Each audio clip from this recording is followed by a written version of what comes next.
Okay, it's setting it up. So I can't even see the video right now, so I'm hoping, let's see. All right. Oh, cool. Okay, I think we're live. Thanks, Bernadette.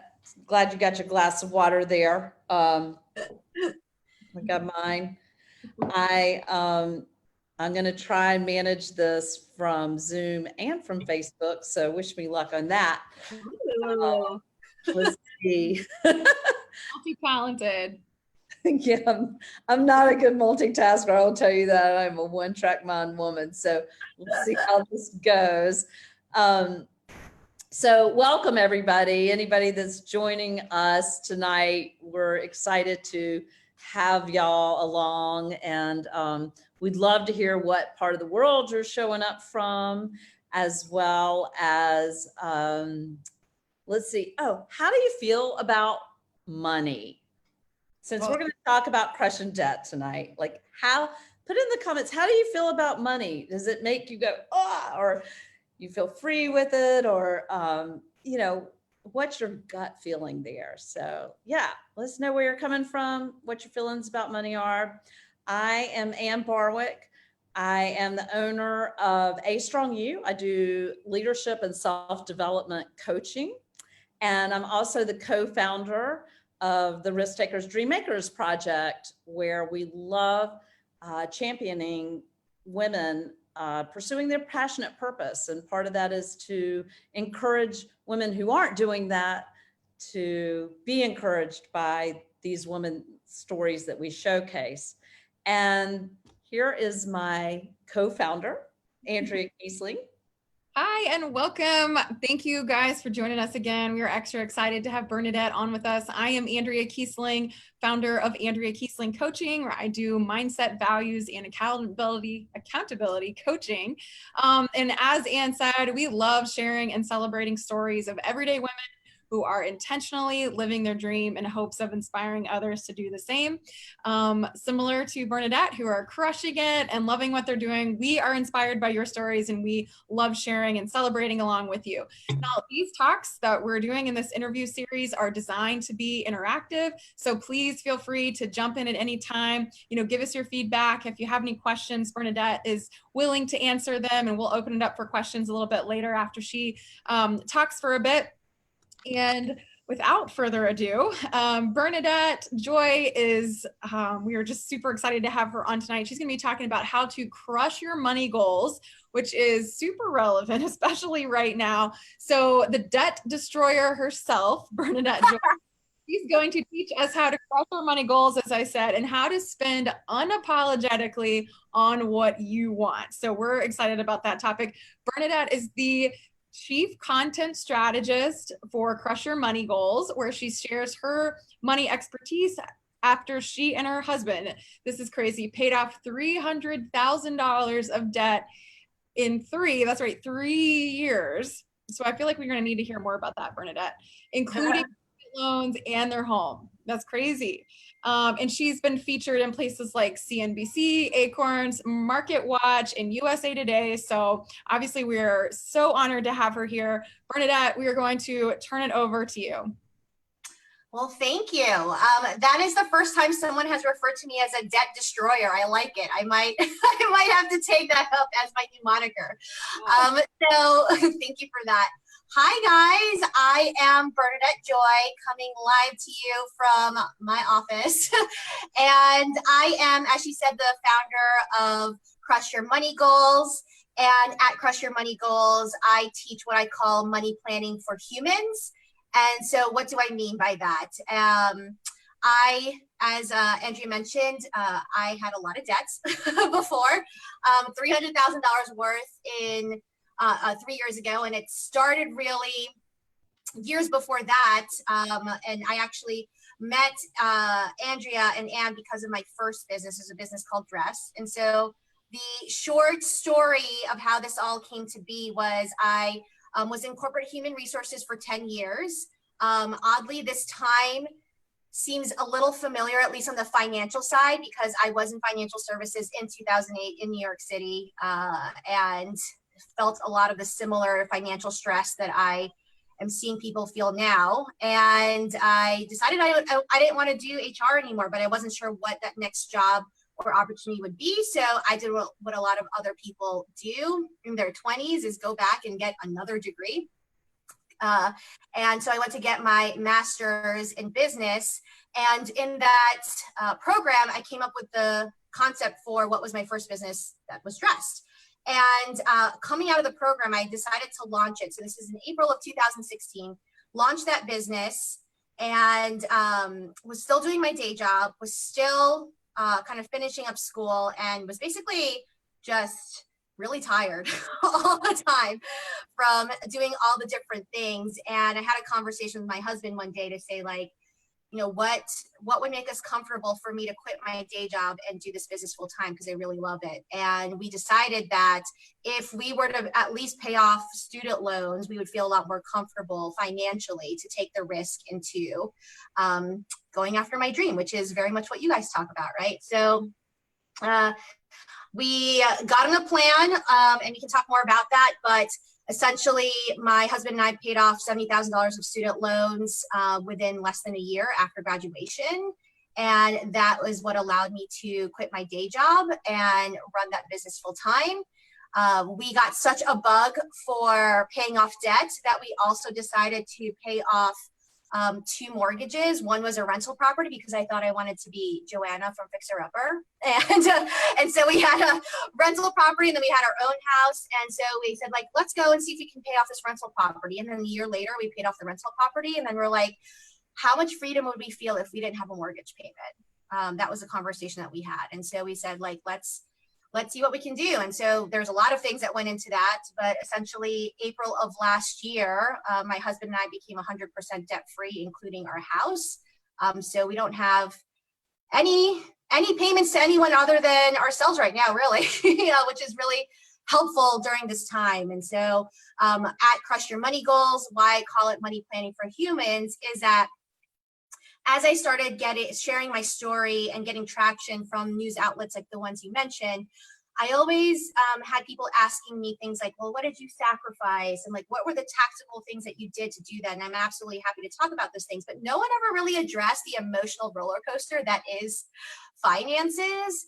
And I also felt like, having been in the financial industry myself, how much that is neglected in this, and especially when I talk with women, of us just feeling like we're doing it wrong, or that we don't know what we're doing, and expecting us to be 100% rational in all of our decisions. And I will say that I'm definitely not 100% rational all the time. And I would venture to say that everyone here has probably felt somewhat of an emotional dissonance in the last couple of months. And so what I hope to teach people is how to make financial decisions that are right for you and your family, not because someone else tells you that's what you're supposed to be doing, and how to manage the other things that impact our decisions, not just the math part, right? So the emotions, the behavior, how it impacts your relationships, those are the things that I really, really love to talk about. And it's been super fun. So I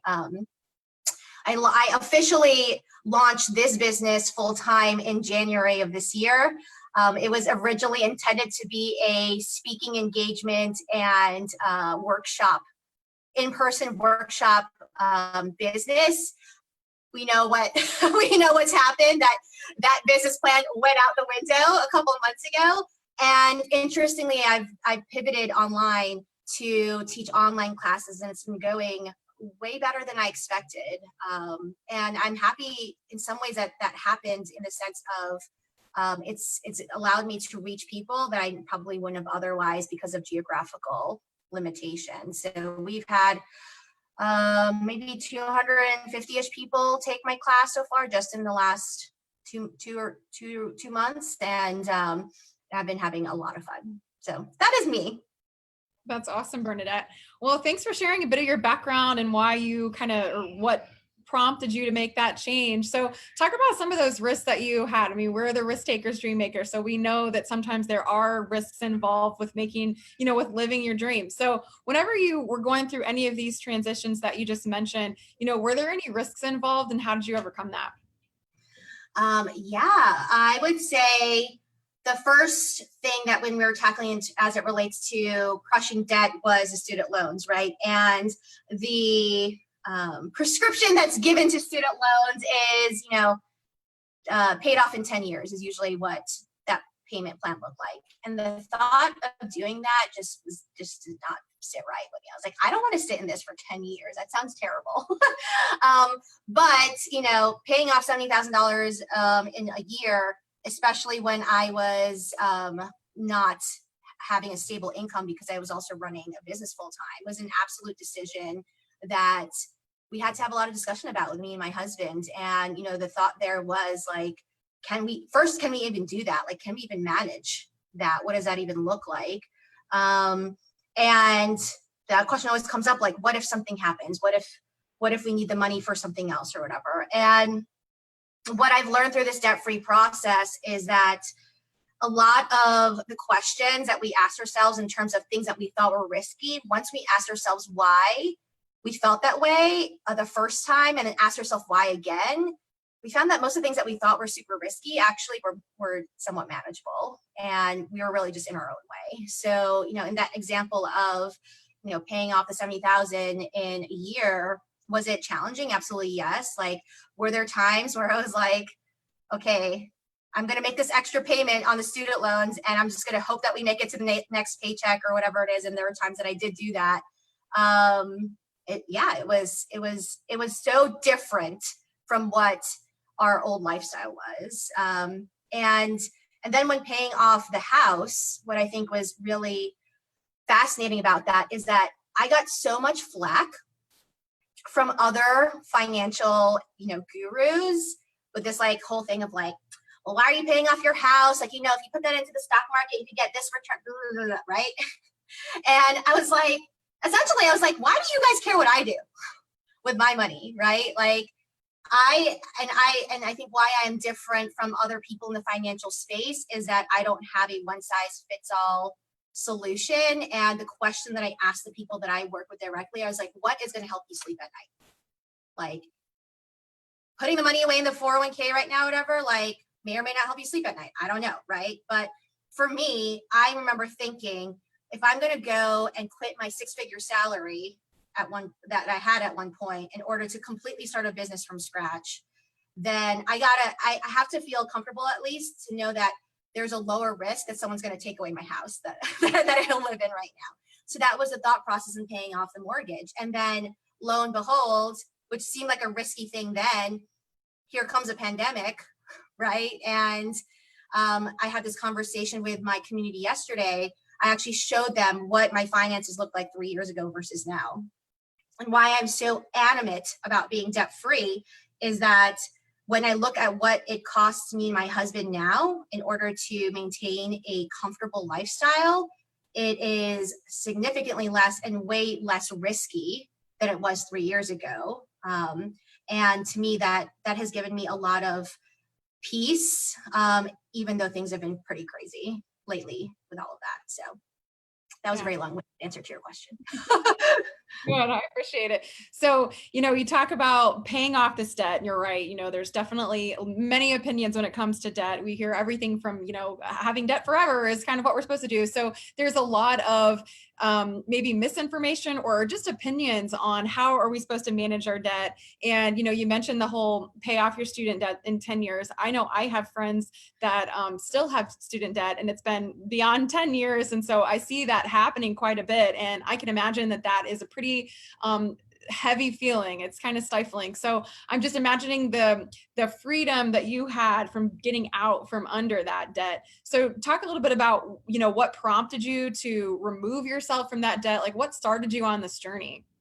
Oh yeah. I remember very distinctly, it was my last semester of my MBA program. I had 10 weeks left, and I was like, I had no idea how much I paid towards my tuition. I had no idea how much my student loans were. Like, you would think I would have known this going into an MBA program, right? No, I had no clue.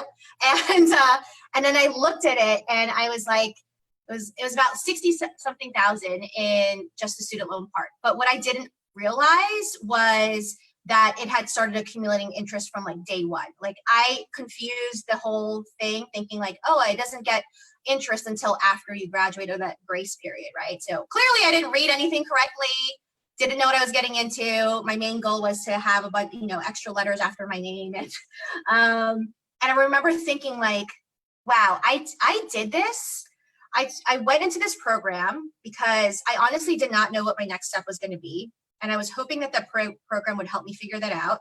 I had a wonderful experience in my MBA program, but 10 weeks left in the program, I still had no idea what I really wanted to do. And I knew I had some inkling I wanted to do this business, but I wasn't sure if it was going to pan out or not, right? And so I remember sitting in this chair and saying like, I did this program because I wanted everyone else to think that I was smart and that I had a plan for myself. And here I am. I feel kind of dumb right now after I agreed to these terms, and I still don't have a plan for myself. And now I'm just $70,000 more in debt. Like, what? Why would I do this? And honestly, I cried about it so hard that day, because I was just like, this is not the person I wanted to be. And what ended up happening was I went over to my husband and I was like, I think I really screwed up. Like, he had no idea how much my student loans were. Like, we both grew up in very educated families that were like, the key to success is education. And I said, like, I think I really messed up. I'm going to have to figure this out. And he said to me, like, we'll figure it out together. Like, you didn't go in on this investment alone. And that in of itself, I would say was a huge relief that I had a partner in this. So I can't take credit for it myself. Yeah, that's really important. So Bernadette, tell us what's your favorite part about educating other people and how they can become debt-free. Why do you do this, and kind of what is it that you love the most about this business? Yeah. So funny enough, I'm Asian, if you can't tell. I had very traditional Asian parents who were like, you should be a doctor or a lawyer. That was like the only two options. And I was a rogue for going into a Fortune 100 like financial services company, and I was in HR. I always wanted to be a teacher. Even since I was a kid, I always wanted to be a teacher. I used to teach my stuffed animals like in little rows in my room. And it occurred to me as I was thinking about what my next career moves would be, was like, being a teacher does not necessarily mean you have to be in a classroom. And being a teacher can mean just helping other people learn things that they didn't already know. And it started out with just my social media.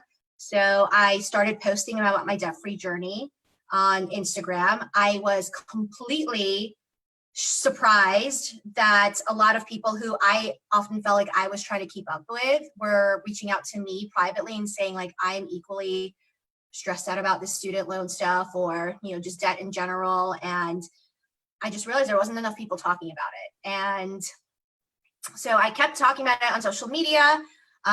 People then started reaching out to me, asking to like have cups of coffee and, pick my brain. And one week I had I think 8 coffee dates. And I was like, this is not sustainable. And also I don't drink coffee. That's another crazy thing, is like, can we go get bubble tea or something? Everyone wanted to have coffee. And so I was like, what are ways that I can teach people that are going to be more scalable and also fun for me? So it started out with a podcast. I did a podcast now, I think 2 years ago. And the intent of the podcast was just anytime someone would ask me for a coffee date, I would just send them the podcast instead. Because essentially I felt like I was saying the same thing over and over again. And what I didn't expect was the podcast led to being asked to go on a TV segment, which led into a regular series of TV segments, which led into being featured in other articles. And I started to see there was a lot of positive reaction to it, because it just, again, didn't seem like people were talking about it in the way that I was talking about, as in being very transparent about it. And, oh, can you hear me? Can you hear me? I can now, Bernadette. Yeah, I think we're good Okay. now. Okay, I froze for a second. And I genuinely find it fun. I find it fun to teach other people things that I learned and seeing the light bulbs go off. And what has been super satisfying to me this year is I launched my Debt Crusher community. And the goal is for every person to pay off at least $10,000 of debt this year. And we started in March, and some people have already hit their goal, which is like beyond me. And like, I didn't even expect it. And the conversations that we're having are just so heartfelt and open and transparent. It's just genuinely refreshing. And what I love most about that group is that we are all different. Not everyone is from Charlotte, where I am.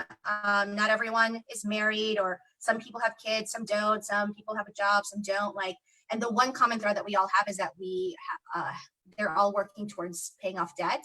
And the similarities that we've seen in the stories has been really, really exciting.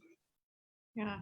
Well, it sounds like this has been a really rewarding thing for you starting this business. And I'm sure that you have helped a lot of people achieve these goals. And we're excited about the work that you're doing.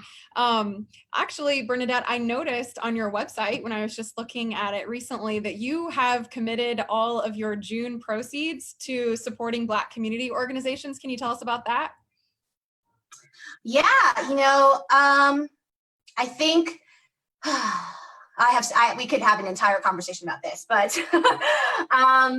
something that occurred to me in the last few days, right, is, I consider the social media space to be a very powerful space. I also got concerned with myself that I would just do one of these like one and done posts being like, oh, look at me, I'm an ally, and like, therefore I'm a good person, and then like kind of wipe my hands of it and just move on to the next thing. And I decided that I did not want to do that this time. And yeah, I've been feeling very sad about the state of things that they are right now. And I absolutely am such a proponent for people using their voices and sharing stories. I see what that's done for me.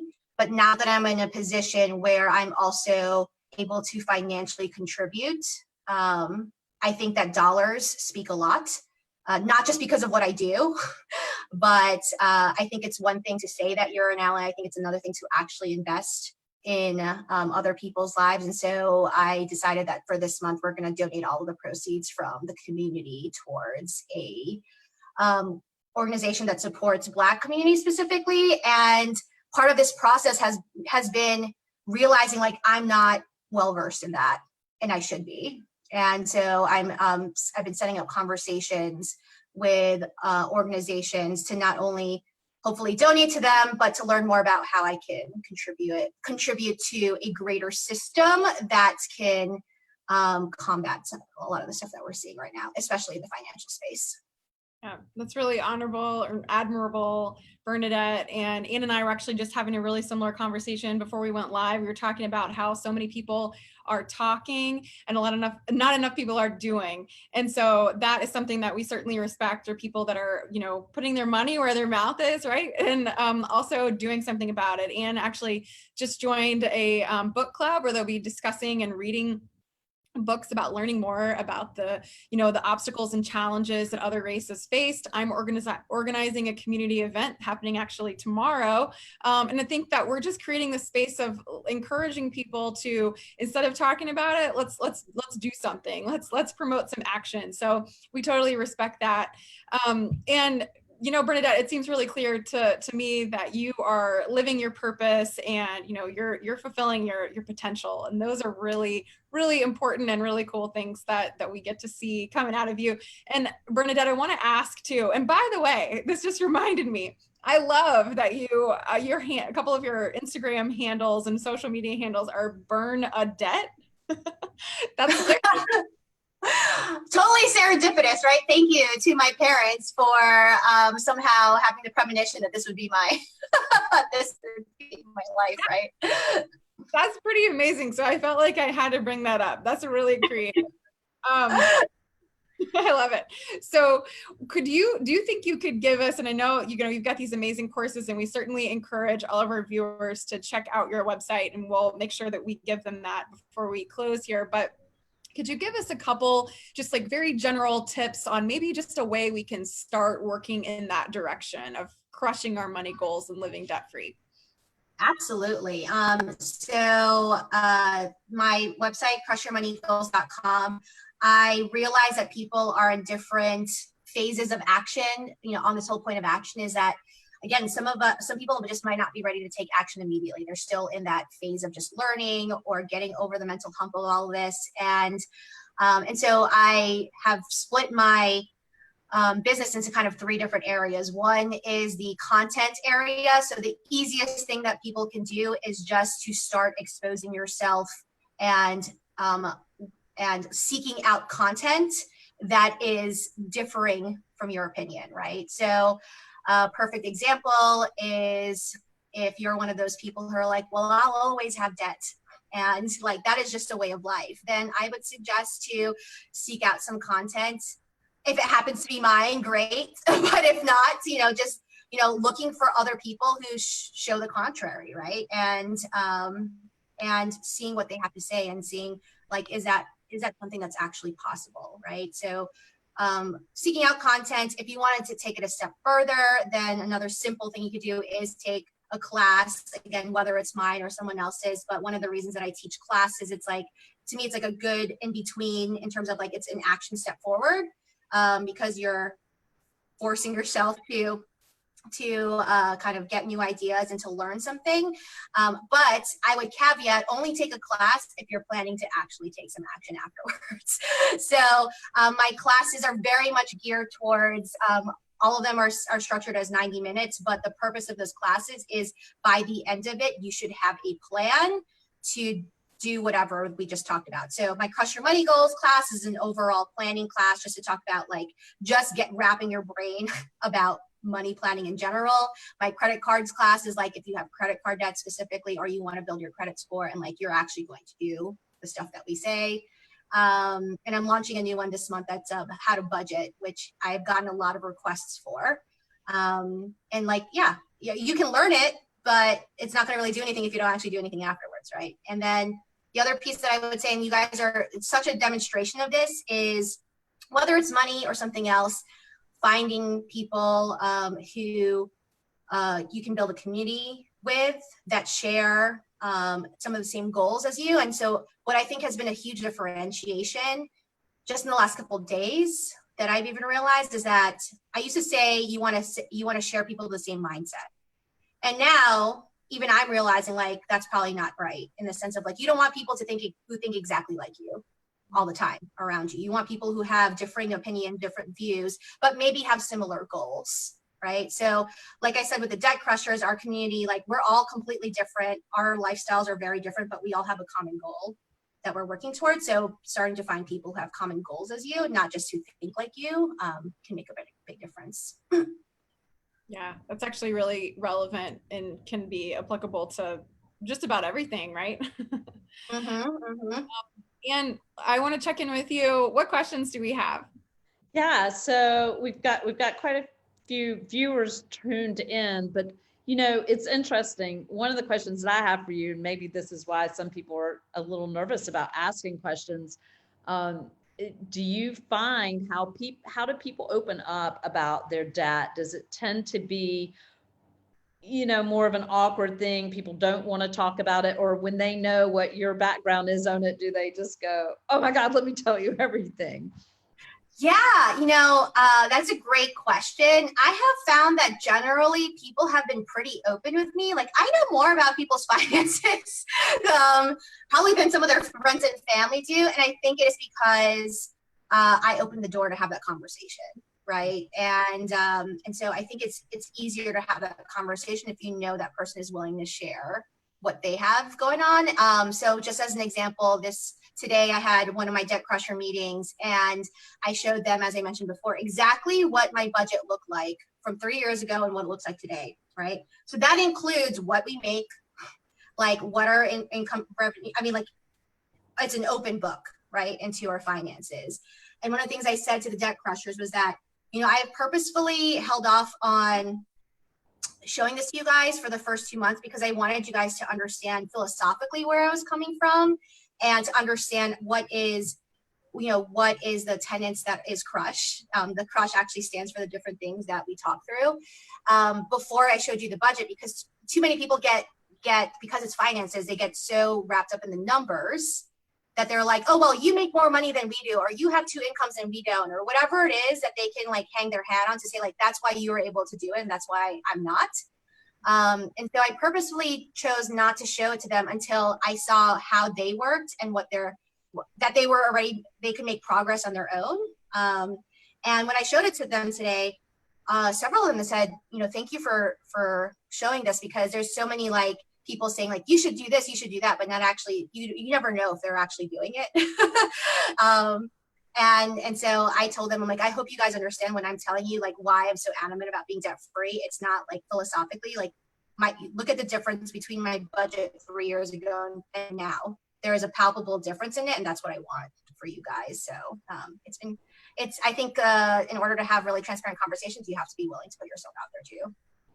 Yeah, that totally makes sense. It sounds like you expose yourself in a way that you're vulnerable. So that would create that trust there, because that could be a really vulnerable place to say like, here are all my finances. And I really love what you said about it's all relative, right? So I even hear my teenagers talk about like, oh, look at them, they've got to be really rich. And like, so, it's all relative, right? We don't know what kind of debt they have or what kind of money they spend and own. And just because somebody lives in something that may be a more modest house they may be the wealthiest of us all, right? There's so many things to learn about that. And that's really cool that you open up your books and just let your debt crushers see inside your world. Absolutely. And, I think, and I would say it's been a process, right? It's not like I was always able to do this. I have had the same hangups that many other people have had about money. I was always taught that like, you are what your salary is. Like literally that was, messages that I had growing up. And it's taken some work in I would say last year, and I'm still not there yet, but I have slowly separated who I am from how much I make and what my financial picture looks like. I realized that, and I think it took me actually doing it to realize that. Like I make less money now than I did, however many years ago when I was working in corporate, right? But I honestly feel that the value of me as a person and what I bring to other people is so much greater now than before. Even though, on paper, people might say like, oh, the Bernadette that used to make a lot of money is a more valuable person, right? And so having to separate those two things has not been easy, and I still have days where I struggle with that, but it's definitely helped me to be more open about all of these things. Yeah, and one of the things that we do on our platform, and Bernadette, because you participated in our questionnaire, was to define success for yourself. And it's interesting whenever we kind of force that conversation, because a lot of people go immediately to, money, notoriety, status, that kind of thing. But it's been interesting for us to learn from the risk takers, dream makers, how they define success. And a lot of them define success as purpose, and how they're showing up and what they're contributing to the world. So it is a good opportunity for us to kind of do that self-check and say, what we make it's really not what it's about, but there's definitely a process there. There's absolutely a process, and it's a balance too, right? Because I also have many a conversation with women who also give themselves that same narrative as permission to not make money. And I think that's definitely a hard balance to strike. And the conversation I had even with my husband yesterday was, as we were talking about, okay, what else can we do as it relates to, Black Lives Matter and all of that? I said, what is the point of us being debt free if we are not able to contribute to things like this that really do need, those resources, right? Like why even bother? Honestly. And so, the conversations that I have to have with people as well is like, yes, you are not what you make, you're not your salary, but it cannot be denied that by not having to worry about money for myself, I can then take that shift and focus it on other places or things that need those resources more than I do. So yeah, it's an ongoing battle every day to figure out what is that right balance. And I'm so thankful that you said that you think I'm living my purpose. I think I'm like just at the beginning of it. And I think that's what's really exciting too. I think there's so much more to do. That is very exciting, and we're anxious to see how, what you continue to do. You're doing a lot of really important work, Bernadette, and we're just really proud of the work that you've done and excited to see what you continue to do. And do we have any other questions for Bernadette? Let me check. I'm going to check on that. I'll butt in if we do. I've got to switch back to Facebook. While I'm switching back over there, because again, I am not that multitasker. But Bernadette, will you tell us what the ways we can get in touch with you again? And I'll try and type that in simultaneously on the Facebook page so people know how to reach you. Sure. My website is crushyourmoneygoals.com. This will be exciting since you guys, I haven't shared this with anyone, but I just got my trademark from the US Patent and Trademark Office on Crush Your Money Goals. So officially my property now. So crushyourmoneygoals.com. If you want to email me, it's just hello@crushyourmoneygoals.com. And as Andrea mentioned, all of my social media platforms are Bernadette Joy. So my name, but spelled with the word debt in it. So BERNADEBT. BERNA DEBT. DEBT. Okay. Bernadette Joy and then that's at all of the social media platforms. I hope I don't mess this up. People will find you. Please don't hear you. So Bernadette, before we let you go, and we want to be, respectful of your time, you've been so generous with it and we appreciate that. Because money is something that as a coach, we encounter a lot of different feelings about money, how to feel about it. And there are great books about how to kind of change your perception and the way we feel about money. It's a good thing. What are the things that you tell your community of how to feel about money? Yeah. I've had this conversation with myself. I've had it especially recently because, even in the community, we have seen people lose their jobs. We've seen people's businesses impacted. There's a lot of stuff, right, to feel right now. And what I actually tasked my debt crushers with last month, and I think it's relevant for this conversation, is, to think of a particular habit or behavior as it relates to your money and ask yourself, why might that be happening? And beyond, and just have an honest conversation with yourself about that, because in order to really fix any of those habits, then you really got to understand where it's coming from, right? So just as an example for me, I shared with the group that one of my hangups is I definitely have a hard time asking people to pay me for things, right? That's something that's always been really hard for me to do. And just having the conversation with myself to ask, well, why do I feel that way? Oh, because like as a woman, I've been told like you should just, be grateful for what you get. Or, just like my Asian parents saying, like, if you just put down your head for 30 years and work really hard, like your employer will take care of you. Like you shouldn't ask them for anything, right? Those are all things that I didn't realize until I asked myself, like, why is that even happening? So it's a tough conversation to have with yourself, but it's a good start in order to, make any changes in your financial life. So start with that. That's excellent homework. We will do that. Well, Bernadette, thank you again for your time. This has been so much valuable information and a lot of practical stuff that we can apply right away. So we, again, appreciate your time. Thank you so much for sharing all this great information, and we wish you the best of luck. Oh, thank you so much, ladies. Have a good rest of your day. Thanks, Bernadette. Bye.